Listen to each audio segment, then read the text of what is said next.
નમસ્કાર વિદ્યાર્થી મિત્રો, હું મેહુલ ફૂલતરિયા શ્રી વીરા પ્રાથમિક શાળાની યુટ્યુબ ચેનલમાં તમારું હાર્દિક સ્વાગત કરું છું. આજે વિદ્યાર્થી મિત્રો આપણે ધોરણ 8ના પ્રકરણ 1માં સમય સંખ્યાઓ એમાં આપણે સ્વાધ્યાય 1.2 શીખીશું.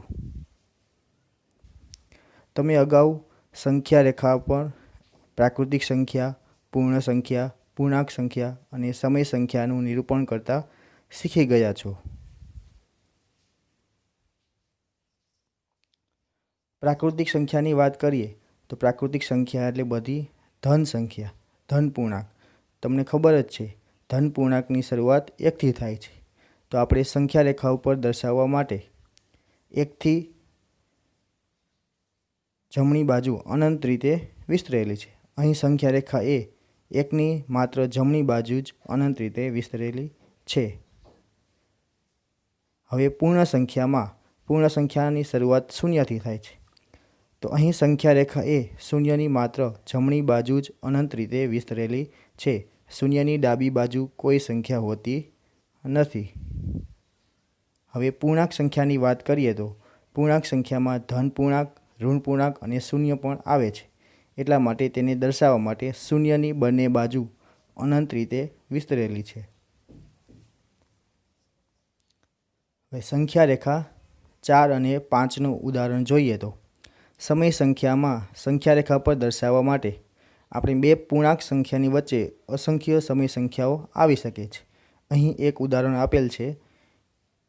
0 અને 1ની બરાબર વચ્ચે એક બિંદુ આવે છે જેને આપણે 1/3 એટલે કે 1/2 વડે દર્શાવેલ છે.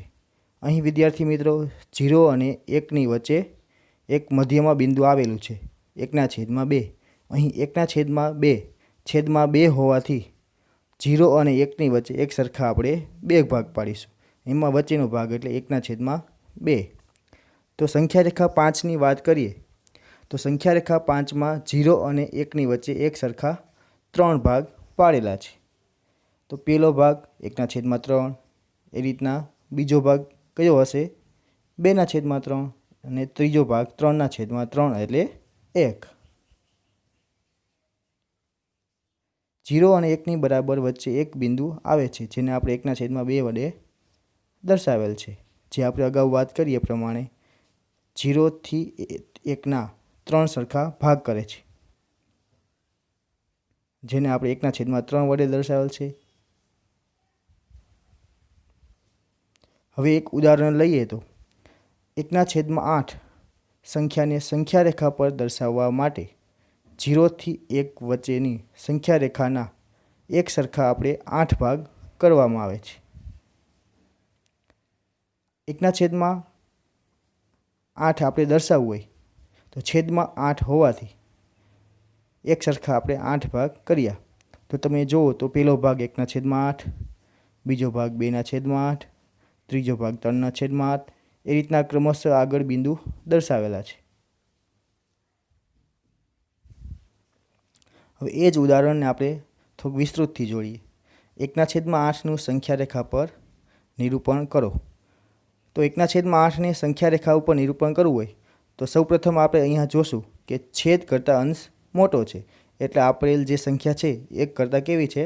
નાની છે. 1 કરતાં નાની છે અને બીજું એ ધન પૂર્ણાંક છે, ધન સમય સંખ્યા છે. એટલે આપણે એને 0 અને 1ની વચ્ચે દર્શાવીશું. તો 1/8 હોવાથી 0 અને 1 સંખ્યાના એક સરખા 8 ભાગ કરવા પડે. તેના પ્રથમ ભાગને 1/8, બીજા ભાગને 2/8, તે રીતે ક્રમશઃ નિરૂપણ કરવું. અને છેલ્લો ભાગ 8/8 એટલે કે 1. એમાં આપણે 1/8 દર્શાવવું છે. તો 1/8 જ્યાં સંખ્યા રેખા પર આપેલ છે તેને આપણે રાઉન્ડ વડે દર્શાવીશું. હવે એક સ્વાધ્યાય 1.2માં આપણે સંખ્યા રેખા ઉપરના ઉદાહરણ જોયા અગાઉના ઉદાહરણમાં. તો હવે સ્વાધ્યાય 1.2 આપણે થોડાક દાખલા સમજીએ. એમાં પ્રથમ દાખલો છે ક્વેશ્ચન 1. નીચે આપેલ સંખ્યાનું સંખ્યા રેખા પર નિરૂપણ કરો. એમાં I કરીને આપેલું છે 7/4, 7/4. અહીં 7/4 ને આપણે બીજી રીતે પણ લખી શકીએ. અહીં 7/4 એ કઈ બે પૂર્ણ સંખ્યાની વચ્ચે આવશે એ નક્કી કરવા માટે આપણે તેને મિશ્ર અપૂર્ણાંકમાં ફેરવશું. મિશ્ર અપૂર્ણાંકમાં ફેરવતા 1.3 આવે છે. એનો મતલબ કે આપણી સંખ્યા 1 પૂર્ણાંક કરતાં મોટી છે અને 2 પૂર્ણાંક કરતાં નાની છે. તો 0ની જમણી બાજુ 1 અને 2 તથા 0 અને 1 વચ્ચે એક સરખા આપણે 4 ભાગ પાડીશું. અહીં 1.3 હોવાથી છેદમાં 4 હોવાથી આપણે 2 પૂર્ણાંક સંખ્યા ક્રમશઃ 2 પૂર્ણાંક સંખ્યા વચ્ચે એક સરખા 4 ભાગ પાડવાના. એટલે 0 અને 1ની વચ્ચે 4 ભાગ પાડ્યા. એવી જ રીતે 1 અને 2ની વચ્ચે 4 ભાગ પાડ્યા. તો ક્રમશઃ આપણે સંખ્યા રેખા ઉપર દર્શાવતા પહેલો ભાગ 0/4 એટલે કે ભાગ નહીં, પછી પહેલો ભાગ એટલે 1/4, બીજો એટલે 2/4, ત્રીજો એટલે 3/4, એ રીતના ક્રમશઃ 4/4 એટલે 1, 4/4 એટલે 1, એ રીતના આગળ દર્શાવતા 8/4 સુધી આપણે દર્શાવ્યું. 8/4 એટલે 8/4 બરાબર 2. તો એ સંખ્યા થઈ આપણી 2. હવે આપણે દર્શાવવાનું છે 7/4. તો 7/4 જ્યાં સંખ્યા રેખા પર છે એને આપણે ગોળ રાઉન્ડ વડે દર્શાવીશું.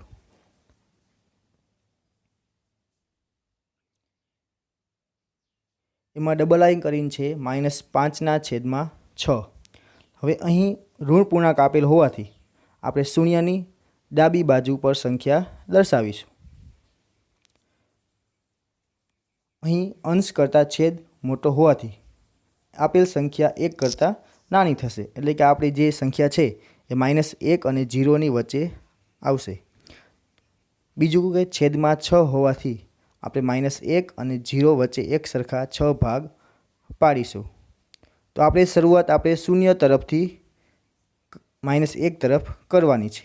તો પ્રથમ ભાગ -1/6, બીજો ભાગ -2/6, ત્રીજો ભાગ -3/6, ચોથો ભાગ -4/6, એ રીતના ક્રમશઃ -5/6 એ આપણે દર્શાવવાનું છે ગોળ રાઉન્ડ વડે. હવે એમાં બીજો દાખલો છે સંખ્યાઓ -2/11, -5/11, -9/11 ને સંખ્યા રેખા પર દર્શાવો. અત્યાર સુધી આપણે એક જ સંખ્યાને સંખ્યા રેખા ઉપર દર્શાવતા હતા. હવે અલગ અલગ 2-3 સંખ્યા આપેલી હોય તો આપણે એને સંખ્યા રેખા ઉપર કઈ રીતના દર્શાવવું એ આપણે જોઈએ.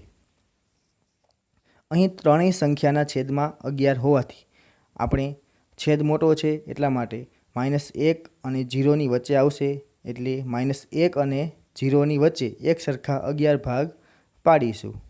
તો શરૂઆત આપણે 0થી લઈને ડાબી તરફ કરીએ તો -1 આવે પહેલો ભાગ, -1/11, બીજો -2/11, એ રીતના ક્રમશઃ ભાગ પાડતા -11/11 એટલે -1. તેમાં આપણે -2/11, -5/11, -9/11 ક્રમશઃ દર્શાવીશું. એટલે કે ગોળ રાઉન્ડ વડે દર્શાવીશું. Thank you.